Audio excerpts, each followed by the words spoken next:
And I am really thrilled to have two more terrific authors, Pat McCoy and Matt Weinzierl. Pat is a professor at Boston College Law School, the best law school in the country. She's a nationally prominent scholar in financial regulation.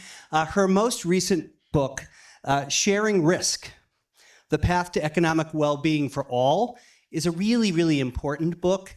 It is a terrific summary of where we are today, both as a nation, but as a community coming together. There's a whole lot in there about continuing to build community and our social contract with each other. I also really, really enjoyed Matt Weinzierl's book, Space to Grow. If you want to know even more about the fight between Bezos and Musk, you have to read this book. Matt teaches at Harvard Business School, and his research and teaching focuses on economic policy, and he specializes in the space sector. So what do these couple of things have in common? For me, change is constant for resilient entrepreneurs, and that means adapting to change. But before we do that, we need context. So Pat, I'm going to start with you, and then Matt, I'm going to ask you, can you talk a little bit about how America first invested in its social contract? We're going to talk about how it first invested in innovation and research, at least in the space industry, why that investment mattered to entrepreneurs then and now.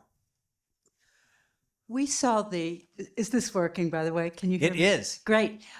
We saw the first major federal investment in the New Deal, which won't surprise you, during the Great Depression. And I think the one that was most important to the business sector and to entrepreneurs was the creation of unemployment insurance.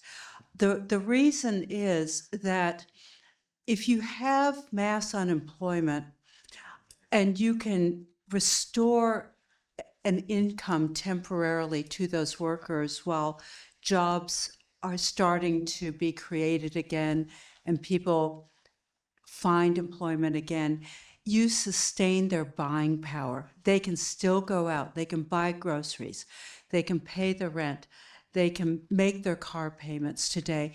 And that means the businesses that sell those products can stay in businesses as well and hopefully slowly expand again and start hiring again. So we decided to invest in entrepreneurs.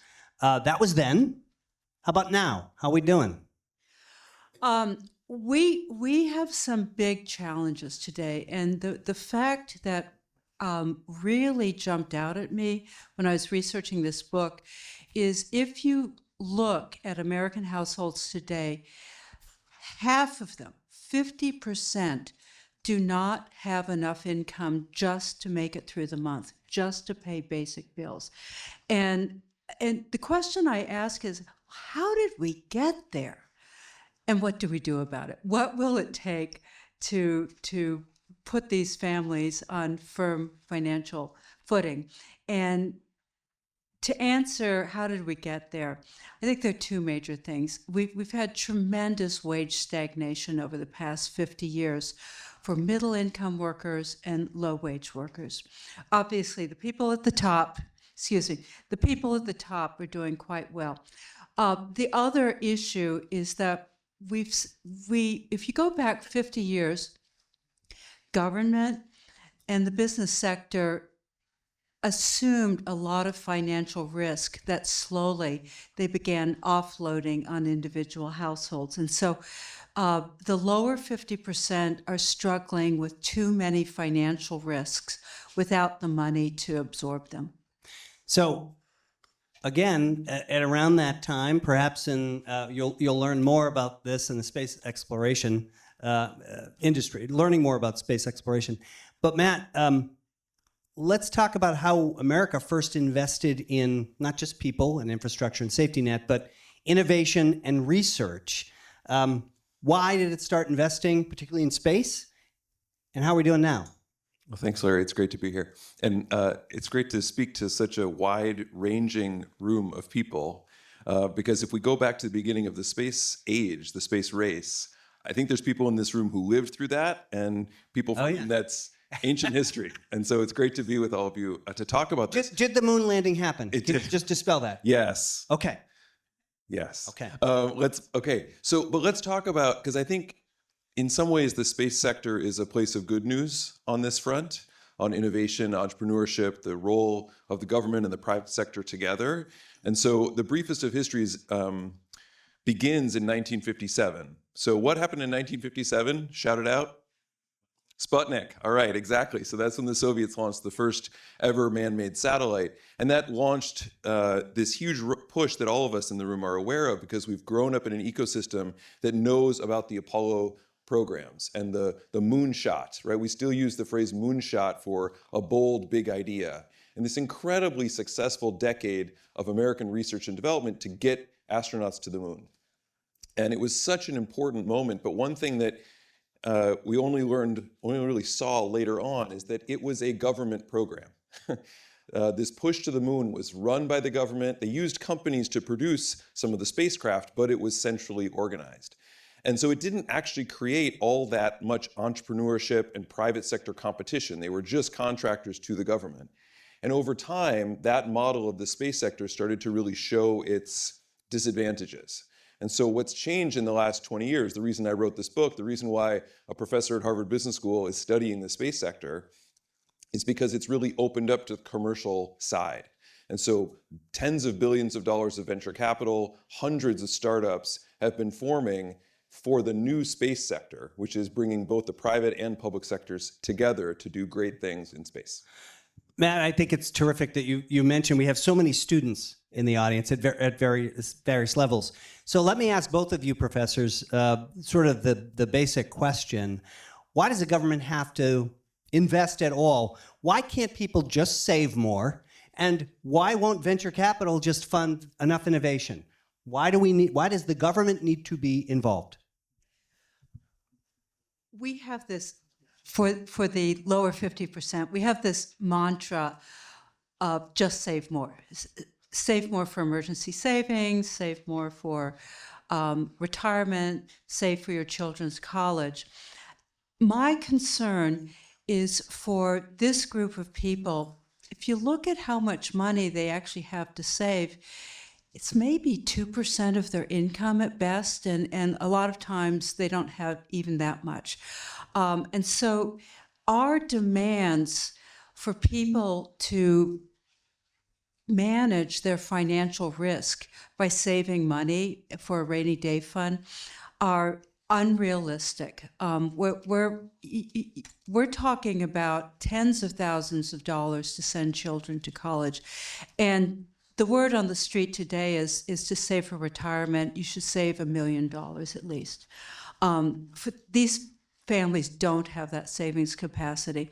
And so my book maintains that we need to have either new or better, building on old programs, methods of transferring that risk off of their shoulders and spreading it across society. And sharing it. And sharing it.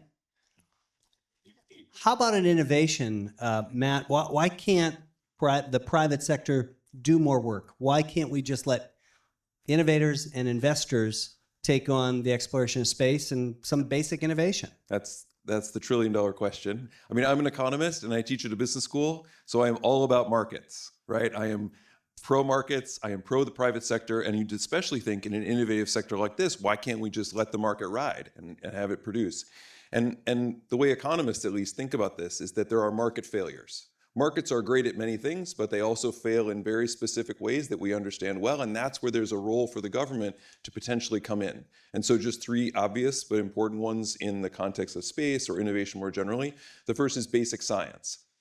Right, so the kind of basic knowledge that you can't really patent, you can't really profit off of, the market's just not going to fund it, right? Because you can't make a profit. So the government has long funded that. And if we think about our current environment, that's why many of us are really concerned about the cuts to the NSF or the NIH or other agencies that fund, NASA included, basic research. The second is competition. So if you're a venture capitalist, one of the things you most want is for one of your companies to really hit it big, but not just to hit it big, but to own the market, right? To be essentially a monopolist in their sector. Well, that might be great for that company. It's not so great for the economy overall to have monopoly power. And so NASA and the DoD in space, but in other contexts as well, try to have multiple competitors for their contracts. So we want competition. And then the third one, I don't know, there's probably some venture capitalists in the room. I see my colleague Jeff Busgang is going to be here later. What's the typical return horizon for a venture capitalist? Anybody know? 10 years. Yeah, great. Okay, at the most 10 years, right? 5, 7, 10 years. Well, some stuff in space is going to take decades to pay off if it does. It's just not really going to get funded. The government can give some seed money, especially in the early years, to folks who are just needing a little bit to try it. And we have programs like these SBIR, STTR programs that funnel just a few hundreds of thousands of dollars to these startups trying to get going. Music to the ears of so many entrepreneurs here. Pat, you teach this all the time. You're an expert on financial regulation, the interaction of government with risk sharing and solving problems. What are the kind of things in the risk sharing space? What kind of risk sharing mechanisms should state or federal governments be thinking about when we think about helping resilient entrepreneurs be able to pay the rent, be able to have a basic income? You mentioned, I want people to buy the book, so I don't want to say too much because you have some very specific ideas, but can you frame that for us? Risk sharing mechanisms that the government can and should be doing to share that risk? To me, the number one thing that would really help the business sector and the entrepreneurial sector is to help talented seniors. And I think we have high school students here, which is so cool. Is to help talented seniors who don't have the money to go to college to be able to get their bachelor's degrees, invest in themselves, and invest in society without walking out with $35,000 in student loans. Today, if you look at student debtors who now are past their grace period, so they have to start paying off their student loans, half of them are not paying down their loans. Half. That system has broken down, and we've reached a crisis point. So I propose targeting promising high school seniors by income, and for those who meet the income guidelines, I'd go way up into the middle class, give them Pell Grants that are big enough to pay their college tuition at state schools. The last thing I'll say is Massachusetts has just embarked on this really exciting experiment, which is so many of our public universities and colleges and community colleges now, for these students, offer free tuition. That's a huge investment in business and society. On the innovation and research side, Matt, what are the kind of risk-sharing mechanisms should we be thinking about? You write a lot in your book about how both Bezos and Musk were able to engage in risk-sharing with the government investments. Can you talk a little bit about risk-sharing mechanisms that perhaps you even teach in class that you think are useful and balance the important considerations between public funding and research and innovation? That's a great question. And I think a common misunderstanding of the space sector these days is that it's being privatized, right? Because we hear about these private companies in space and not as much about NASA maybe. It's really not being privatized, it's being commercialized. And the difference is that the biggest customer in space is still NASA and the Department of Defense. In fact, the Department of Defense, if you don't know this, spends twice as much on space as NASA does. So it's really about national security. Kind of always has been, actually. And so the difference is that they're now having this competition, market forces as part of what they do. And to your question about risk sharing, this is a really nuanced thing, actually. So at some level in space, there wasn't enough risk that the private sector was being asked to take for many decades. So the contracting method in space was called cost-plus contracting. So some of you have heard of that. I see some nodding heads. Even if you haven't, the name gives it away. What is it? You contract with a company, they tell you how much it costs them to produce the thing, and you pay them that plus a margin, cost plus. you can imagine the incentives are not exactly for cost minimization under that contracting scheme. And so there wasn't much risk to the private sector, maybe too little. What we've shifted to now is what's called fixed price contracting for a lot of what we do in space, which is exactly what it sounds like. NASA or the DoD says, we will pay you $500 million to get us to the International Space Station. And then companies compete to try to get under that 500 million and as far under as they can to maximize their profits. And so there's more risk, but obviously there's more return to the private sector. So in some ways, I think we've balanced it better. But of course, we still need the government to take on some of the risk because space is very risky and complicated, and a lot of companies won't do it if there isn't some backstop. And this is where I think, I talked a little bit about some of these funding programs that we have. How do we pay for these funding programs? Through taxes, right? So we don't often think of taxes as like the public sector version of venture capital, but they're not that different. Venture capitalists fund a lot of stuff. They take a bit off the top when it succeeds, and they use that to fund other stuff. That's basically what taxes are. Taxes fund a lot of stuff. If you make a lot of money, we take some of that back and we use it to fund more things. And it's just a giant risk-sharing apparatus that works for R&D as well as other things. Risk sharing sounds like it's positive, but there can be some negatives. Pat, you are co-founder of the Consumer Financial Protection Bureau. What are some of the basic protections you'd like to see that you think are important in today's kind of economy to advance that kind of risk sharing as it relates to safety net, or I realize it's a broad question, or sharing risk around economic security? I'm going to circle a little bit to the side of your question because when I was very honored to have a chance to help create the Consumer Financial Protection Bureau. And so that all we did there was consumer protection for financial products. There are plenty of areas of the economy where I don't think a risk-sharing model makes any sense. And one of them is home ownership. People take out loans, big loans to buy homes, and they are able to capture the profit from those homes as the homes appreciate. So I don't think that my risk-sharing solution makes sense there. But there are lots of ways that a home loan can go wrong. Later, people can lose their jobs, or they may have been induced to overpay for the loan. And so for private investments, if they pose consumer protection risk, then we need to ask, does it make sense for the government to intervene? Does it make sense for the government to protect consumers in some way? That's just the beginning of the analysis. It's not the end of the analysis. Sometimes it doesn't make sense to do anything, but other times we really need it. And just to conclude my point, remember that our global financial system almost blew up because of bad home mortgages. So we need to take this really seriously.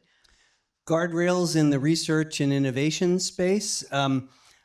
When I was reading your book, Matt, it struck me that some people who are risk sharing with the government can make a whole lot of money, hire a whole lot of people, go in a lot of different directions. Thinking about space innovation and what's happening there, are there kinds of guardrails that you think about that governments ought to be at least cognizant of or considering? Yeah, that's a pretty deep question.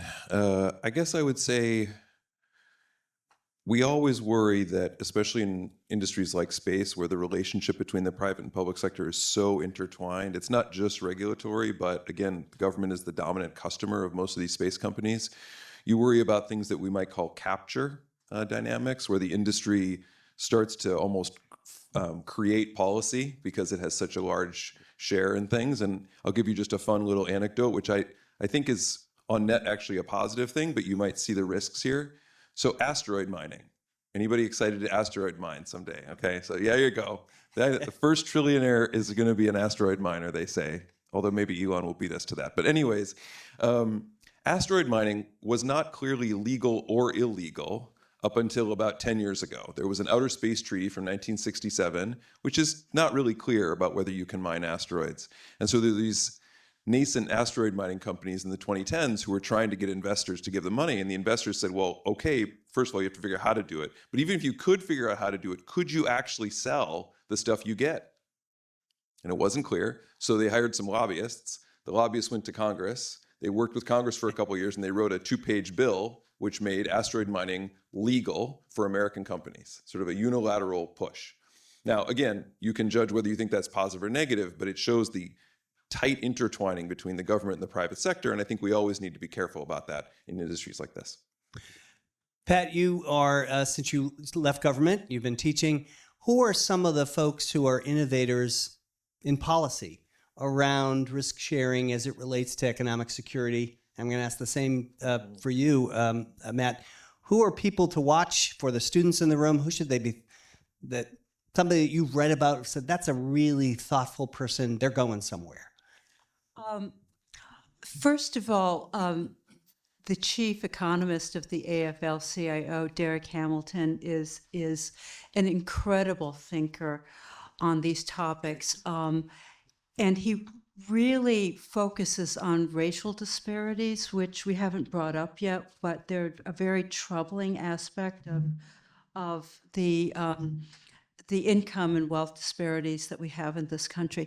The other thing that I'll say is I'm not sure that I would refer to any of these people as model thinkers, but it's super interesting to see that some of the issues I'm worried about in my book, and particularly the financial anxiety and instability of just ordinary families, you see politicians across the political spectrum expressing concerns on this. And so we see these odd bedfellows, Ed Markey and AOC and J.D. Vance and Josh Hawley, all worried about this.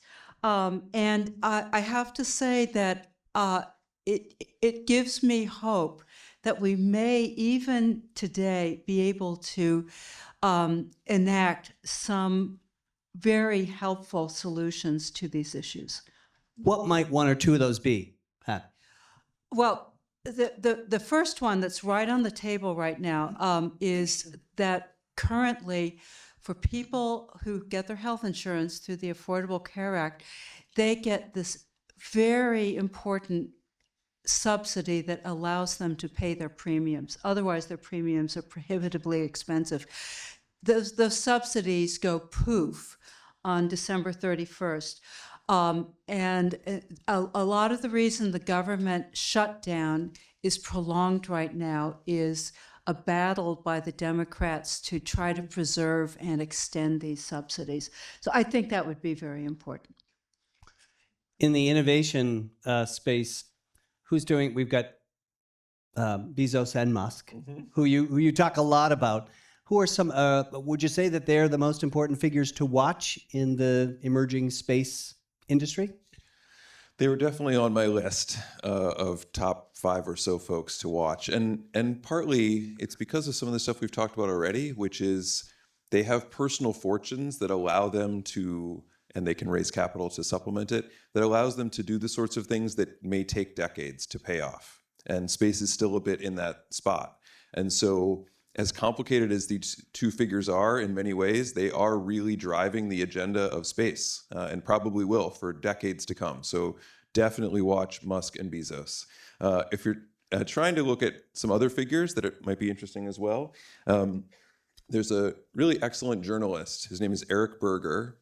He's written several books on SpaceX. He's deep inside what they're doing. And if you don't follow space, I should just tell you, SpaceX is such an outlier. Like it's hard to even understand. So this company was created 20 some years ago. It now launches approximately 90% of all the mass launched from Earth's surface. I mean, it is just so dominant. It's hard to believe.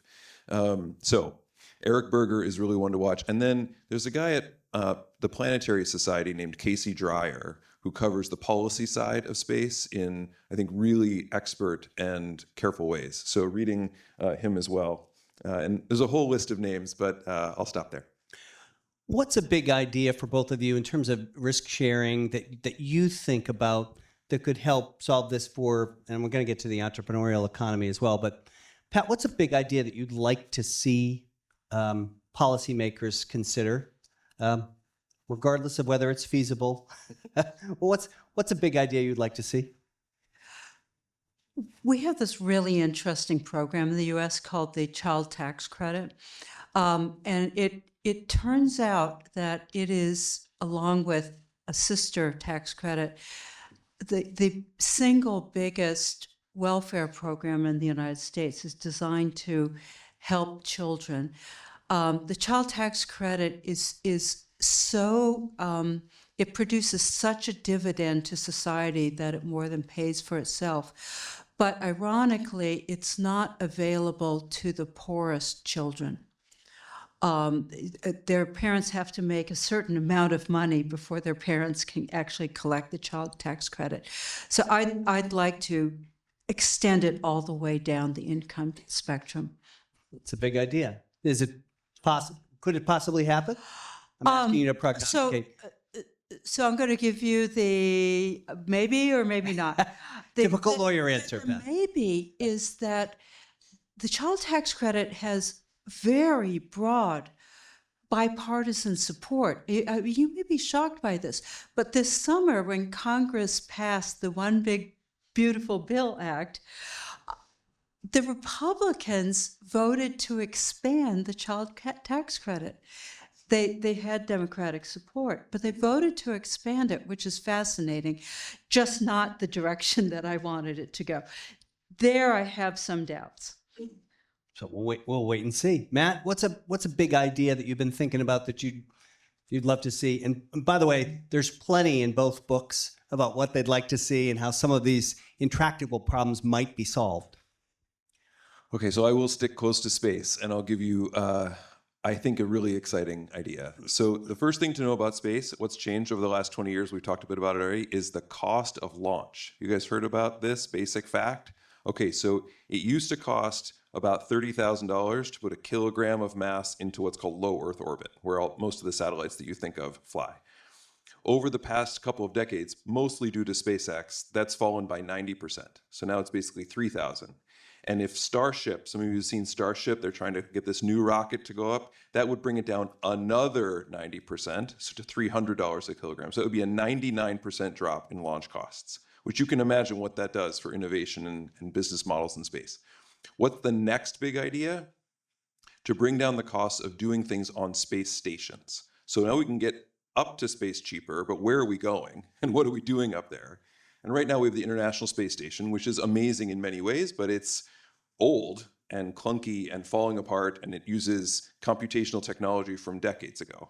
There are now private space companies building commercial space stations, which are autonomous, they're super high tech, they're being designed for R&D and manufacturing from day one. And NASA, for a while, had this program to provide seed money to make this possible. But with all the budget cuts and all the wrangling that's happening, those budgets are falling, and it's not clear that momentum is happening. So if I could wave a magic wand, it would be to add a zero to the end of the commercial space station budgets and really push that forward, because I think that's the next frontier for discovery in space. Yeah, it's forward thinking. So we have an audience full of resilient entrepreneurs or aspiring entrepreneurs. Pat and Matt, what advice do you give for entrepreneurs, both around risk sharing, but also in particular around what they ought to be thinking about as they build their businesses, taking into consideration these relevant risks? My biggest wish would be for employers to pay their workers enough to live on.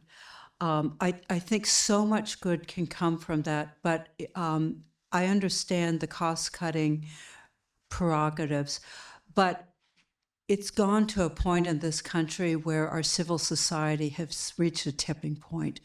And the role that business can play is taking seriously, making sure that their workers earn, I would say today, at least $20 an hour. Wow. So invest in people. Yeah. And you talk a whole lot about that. Salary and benefits that are critical. Because an entrepreneur can't get launched if they have other things going on That's right. that don't allow it. That's right. Matt, what do you think? What advice would you give to innovators who are thinking about uncertain budgets, research cuts, the uncertainty of getting a grant.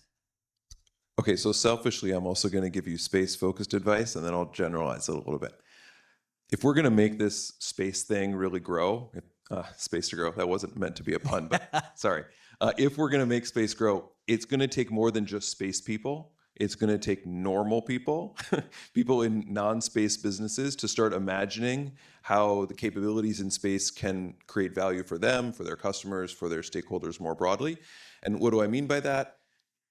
In your companies or in your future companies, think about ways you could use data from space, data through space, the capabilities of R&D and manufacturing in zero gravity environments. Be that person in your organization or in your future organization who's just thinking around that corner. Maybe it'll take you a long time to think of something. But that's the kind of place, that's how we're going to really drive growth. And I think to generalize that a little bit, I see a lot of students every year come through HBS, 150 or so of them every year go off to found companies. And I think the one thing that I would just highlight, especially for maybe the younger folks, but really all of us in the room, is you really should be expert at something. Like there should be something you really know that therefore you can see the value that isn't yet being tapped. That kind of depth of expertise is, at least what I've seen, separates the students whose startups really succeed and those who flounder quite a bit. You both teach students, advise students.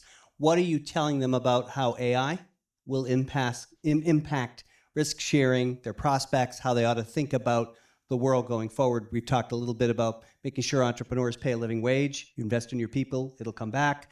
We've talked about making sure you round out the team, be someone who is an innovator, thinks innovatively, and has an intellectual curiosity. What are you telling students about AI? What I want students to remember about AI is don't use it to replace your brain. Think carefully about what you're using it for. You want to know yourself how to fact check, how to do research, so that you can check if AI's output is correct. And the only way you can do that is to learn how to do the research yourself. Similarly, you want to do your own writing because that forces the ideas through your brain. It develops your brain to become sophisticated analytically. And if you just get output from AI and passively cut and paste it into something, your brain has atrophied. You've just wasted it. And you'll know. We will know. We will know. That's a warning. That's a warning. I want to echo so much what Pat just said. I mean, you want to use AI to augment your natural intelligence, not to replace it, right? To make you smarter and faster and better. And I guess I would, especially for those of you who are younger than I am, try to be an AI native, right? Like just invest in becoming the kind of person who automatically thinks about how AI can make you move faster and better and quicker, because I think that's probably going to be required going forward, so you might as well invest in it now. In addition to these terrific books, I want folks to read, and I want them to read them, but I'd love your advice on what you're reading and why it might be useful to our audience. Pat? Well, I have to tell you, I grew up in the great state of Kansas. So the history of South Boston is something I was not familiar with. And I finally decided this year I had to read Dennis Lehane's Small Mercies, which is a mind-blowing novel. And it's a gripping story about South Boston and the school desegregation struggles in the 60s and 70s, but it's also just beautifully written. There are times where I'd stop and reread a sentence because it was so beautifully written. He's a brilliant author.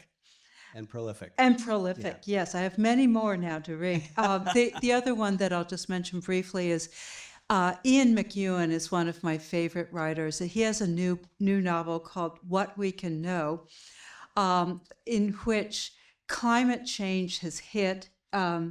the world has been completely flooded, and the United Kingdom has turned into an archipelago where you can only get around by boat. And he takes that idea and runs with it. It's utterly fascinating. Wonderful recommendations. We'll have to expand Authors Innovators next time. 4 days. Matt, what are you reading and what do you recommend? Well, you have two Midwesterners up here. So I was raised in the great state of Minnesota, but it's a little beside the point, I guess. Anyways, I'm a little more boring than Pat. So I'm an economist. I love economists, love economics, and the economics Nobel was just awarded a few weeks ago. So I'm reading a couple of books by Joel Mokyr, who just won the Nobel Prize, along with a couple of colleagues. He's an amazing economic historian, and if you're curious about ideas and how ideas change the course of history, and in particular, there's this thing called the Great Divergence, which is, why is it that Europe suddenly started growing faster than any society had ever grown in the history of humanity at rates that produced the modern levels of wealth that we see? He has really, I think, powerful ideas about how ideas drove that shift. And so read some Joel Mokyr and you'll learn a lot about economic history. Terrific recommendations. We have time for a question or two. Yes, here in the back. A question for Matt. You mentioned that we're going to see our first trillionaire through asteroid mining. Like, what is the value in asteroid mining? That's great. Thanks for that question. And I want to be clear, that's not my prediction, but that is what the folks in the asteroid mining sector like to tell each other, that we are the ones who are going to create the first trillionaire. Where would that come from? So there's a couple of ideas.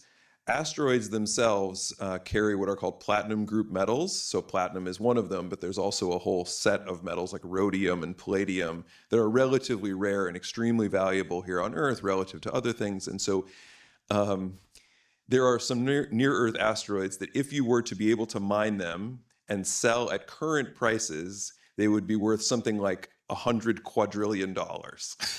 Okay, now obviously, you know your supply and demand, you have that much supply, the price is going to fall. So it's not going to be worth that much, but that's one idea. And then the other, you might have heard about this recently, there are companies that want to go to the moon and mine the lunar surface for what's called helium-3, which is this isotope that's used in fusion and quantum computing and sells for $20 million a kilogram here on Earth. So it's an incredibly valuable product because we don't have much of it here. And so that's the maybe more near-term option is helium-3 mining. It's very speculative. Some people, if you say that, they'll just turn the radio off as soon as you say it. So I don't want you going out there thinking this is all going to happen, but those are the ideas. Terrific. We have time for one more. Yes, Jake. Awesome. Pat, I have a question for you. So, as part of your role, I know you're probably on the Financial Consumer Protection Board. What are your thoughts on the risk with rising consumer debt and products like Klarna, where you can like finance a Chipotle burrito over 4 months? So our big challenge with consumer debt is containing it to levels that people actually can repay. And what we worry about is people getting into debt over their head. These buy now, pay later products, including Klarna, make it hard for the borrower to actually track how much they've taken out. So let's say that you buy jeans online and you decide to pay that way. And then a week later, you buy sneakers online and you use it again. You probably are not tracking how much total you've taken out. And at some point, some people do let it get out of control. Buy now, pay later takes advantage of a loophole in federal laws. So it's not heavily regulated. Plus, during the current administration, that's not going to change. So we just have to keep our eye on it. Terrific advice. The books are Sharing Risk and Space to Grow. Please join me in thanking Pat and Matt